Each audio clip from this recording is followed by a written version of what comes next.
What was the first translation, that rearranged the Bible in the premillennial order? The first translation, what now? That rearranged the books of the Bible, the Old Testament, in the premillennial order. I'm not sure I could get that. I will say this. In the Septuagint, the Greek Old Testament, they're not laid out in the same order they are in a King James. I can tell you something else for certain. In a Hebrew Bible, they're not laid out as they are in a King James. I'm not sure, but if I was going to guess, and I'm guessing now, if I was going to guess, I'd say it'd be an Old Latin Old Testament. Now, here's how these things are laid out in the Hebrew Testament. In the Hebrew Old Testament, they're laid out as the Torah, what they call the law, the Torah, and then they're laid out in the prophets, which is called the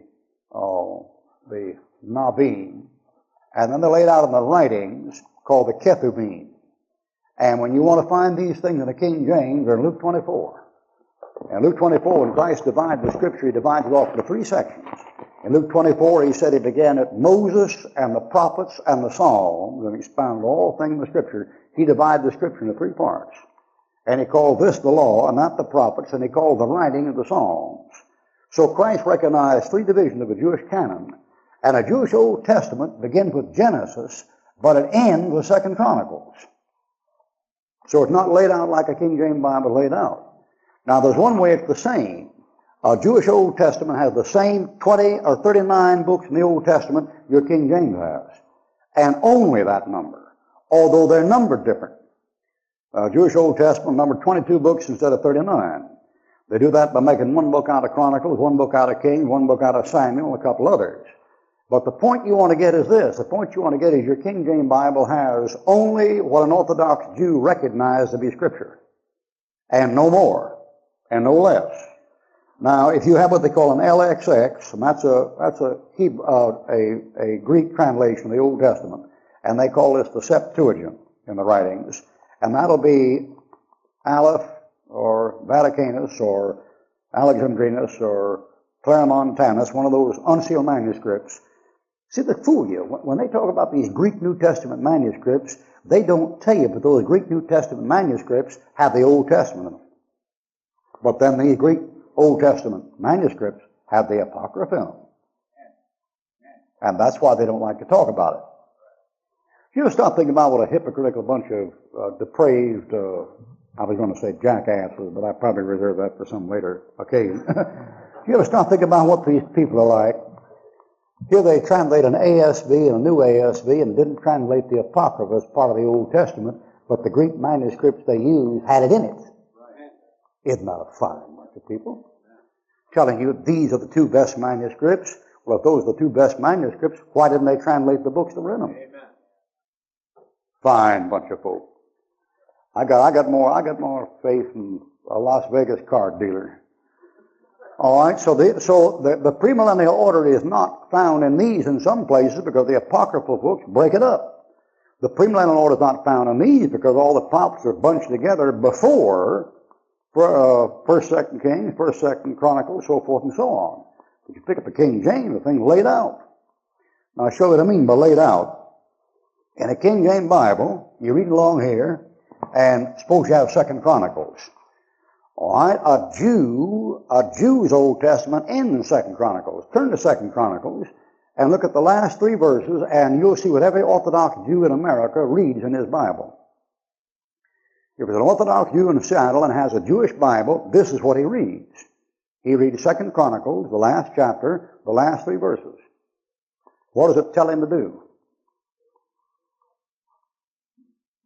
Those are interesting instructions with a Catholic vice president coming up.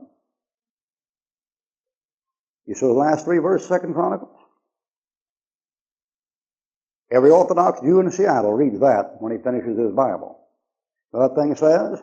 That thing says, get up and go back to Jerusalem. You see that? Now, you don't read that. You read King James, you read Malachi. Read Malachi coming across there, it says the Lord's coming before the great and notable day of the Lord, see? So they're different. Now, you take King James Bible, here's 2nd Chronicles. You know what he says? He says, go back to Jerusalem. Okay. They go back. That's the Balfour Declaration, Lloyd George, 1918. Second book after Second Chronicles, Ezra. What do you do? Rebuild. What's the next book? Nehemiah. Rebuild. Set up the temple. What's the next book? Esther. Esther, while there's a banquet in the king's palace, 7 days and 7 nights, and the Gentile queen is set aside, and the Jewish queen is restored. What's the next book? Job. Where's Job? He's on the ground 7 days and 7 nights, persecuted by the devil. You know how many chapters in the book? 42. You know how many months in the tribulation? 42. You know what happens at the end of Job? The Lord turns to captivity. You know what happens at the end of the tribulation? The Lord turns to the captivity of the Jews. You know what happens at the end of Job? There's a resurrection. You know what happens in the tribulation? Resurrection. Somebody sure got a hand on them books. None of the King James translators were premillennial. How'd they guess that? Pretty good guess. At the end of Job, what happens? Psalm 2. David the king kissed the Son, lest he be angry and ye perish from the way, the millennial reign. It's laid out premillennial. Now the question was, when was that first done? And the answer is, I don't know. But if I was going to guess, I'd say the old Latin manuscripts had that order in them, and that old Latin comes from 120 A.D., which is more than 300 years before Jerome translated the Roman Catholic Vulgate. All right, something else. Nothing like a Bible to clear up a college education.